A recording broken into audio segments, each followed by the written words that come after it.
Major? I'm sorry. I wouldn't have come in if I'd known you were here. Is that you, Reen? Why don't you come into the water? You must be cold standing there. We haven't had a chance to talk in quite some time. True. We're long overdue for a talk. Well, if you're comfortable with it, then I'd love to.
By the way, Reen, Yes?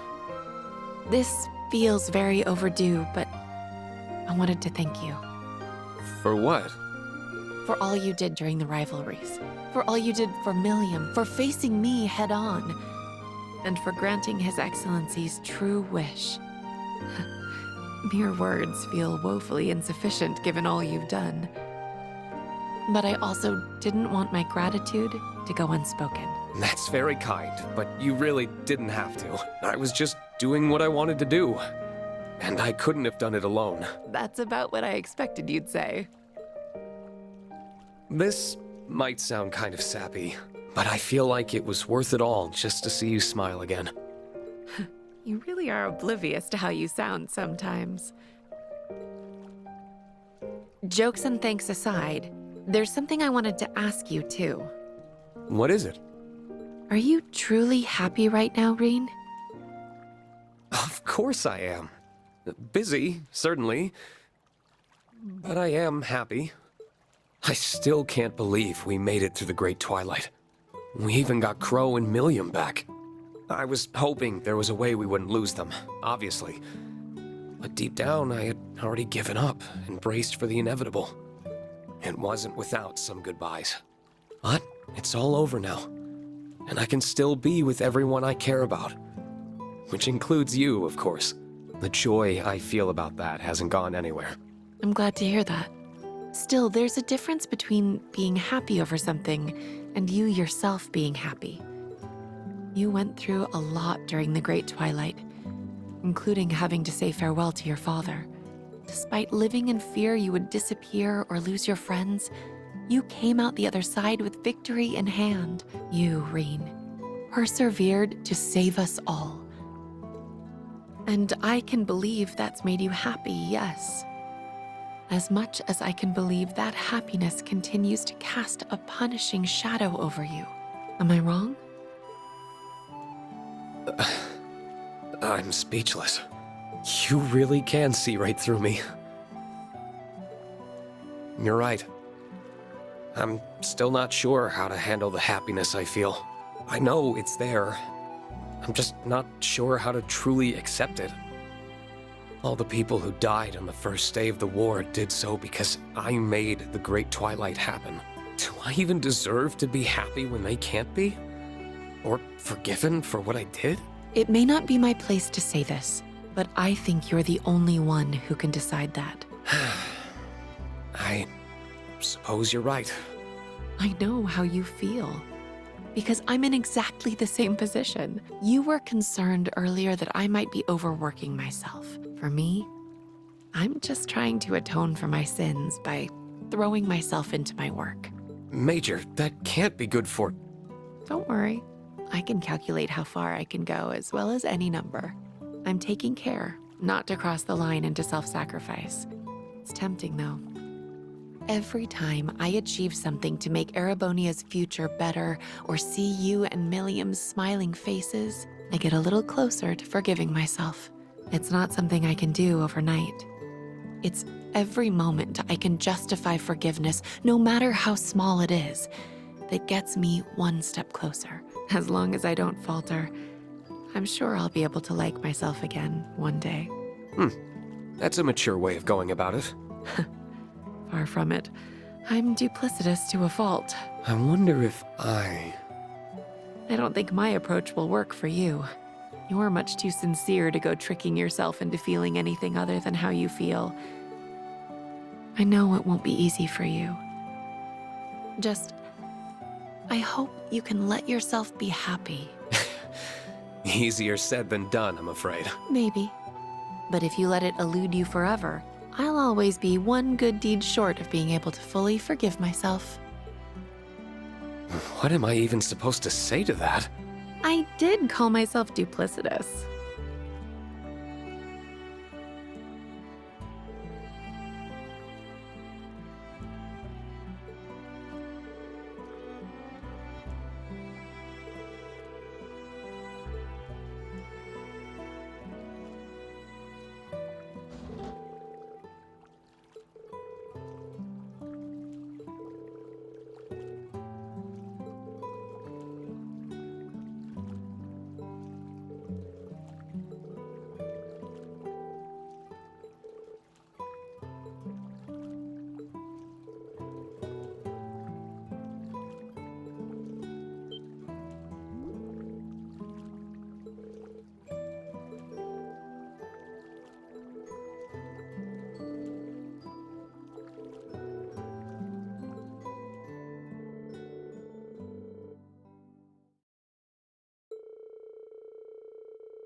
Good. This has been coming along quite nicely for us only being a month in. Though, Risha, I think you're missing some more oomph in your steps with the chorus. And I think you're getting stuck in your previous position with the old number of performers, Sully. Forget the old, adjust with the new, feel the energy of the stage. All in all, inspiring work. Inspiring enough that I think we'll nail it if we practice even more before tonight. Okay. Oh, hey, Cecile. Well, when did you sneak in? Couldn't have picked a better time than in the middle of practice, couldn't we have? No way. I'm happier seeing Ilya back to 100%. And I keep telling her not to push it beyond that. Though I can't be too hard on her since she's been good about it. Oh, I've been taking plenty of breaks just to avoid getting a good talking to.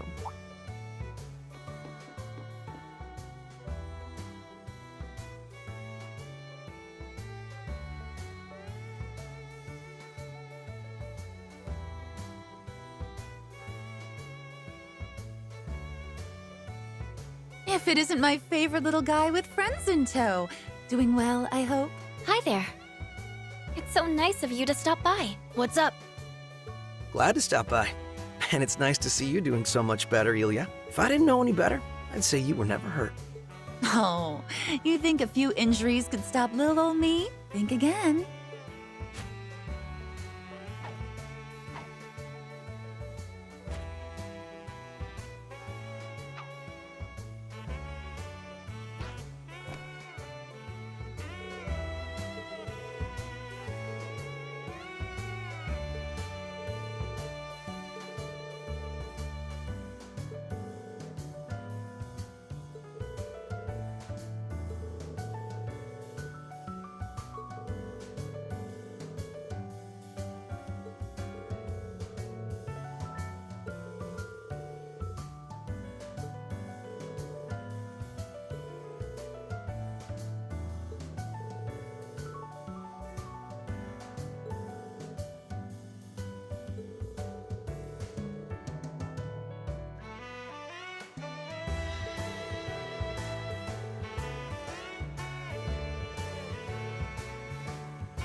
Risha, we can't do rehearsal without you.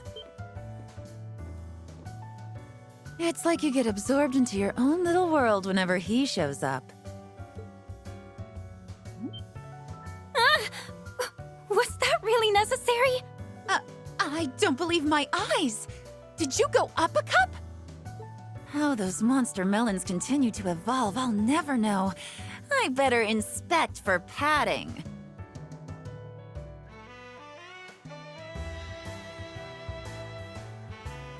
Could you please stop?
you know, I'd like to look into revamping the overall frame for the next prototype.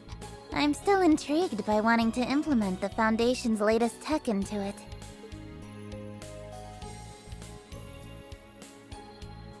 Sounds like it's gonna be a real head-scratcher, but that's half the fun. We'll likely need the RF and Vern Company's cooperation to draft out the concept. Absolutely. We plan to hammer out the finer details after the signing ceremony, so we can... That whole conversation's going straight over my head. I know that younger blonde-haired girl's from the Liberal Kingdom. Didn't realize she's in Crossbell. I don't know the other blonde in the lab coat, though.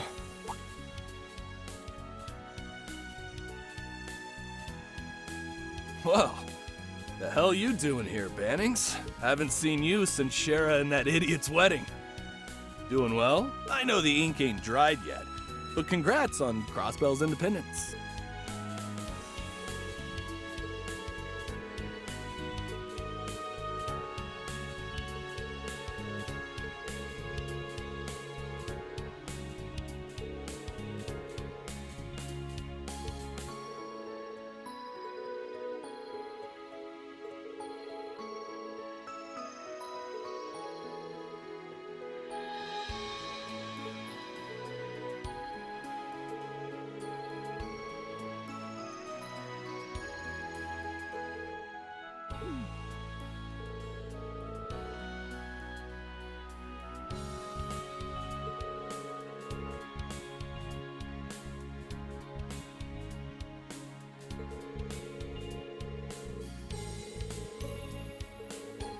Hey, Red! I don't remember saying you could slack off. Oh, hello there. Long time no see, Lloyd. Yeah. Long time no see. And, I